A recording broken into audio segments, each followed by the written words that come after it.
As we enter into this liturgical season of Advent, in the Christian tradition, this time of waiting, of preparation, of joyful anticipation of the coming of Christ at Christmas, of Emmanuel, God with us, this question of what am I waiting for? What am I willing to wait for? Who do I wait with? Who waits with me? And in this waiting, where do I make room for God?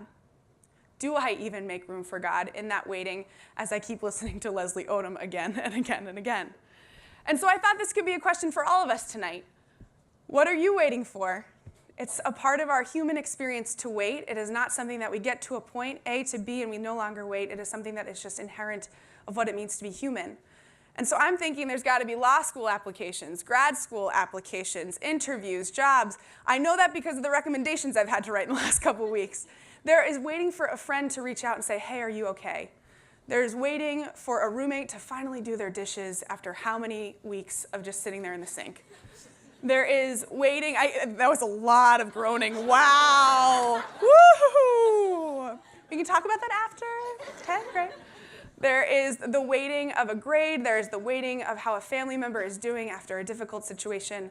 There is that waiting of that person to text you back, that special someone, and you see 3 little dots, and they disappear. What is that? What is that? So waiting as a part of being human, and it not being something we're particularly fond of, something we want to rush through, something we would rather speed up, slow down, get rid of, control. It's something we can't just wave our magic wand and say, hey, I'm done waiting.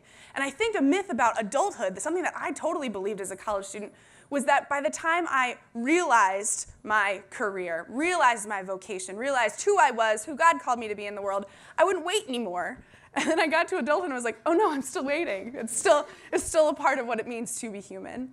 And so I think of Leslie Odom Jr., of what I'm willing to wait for, and I think of all of the things that I say, you know what, I'm not, but why is that, and how can that be a space where I can invite God in?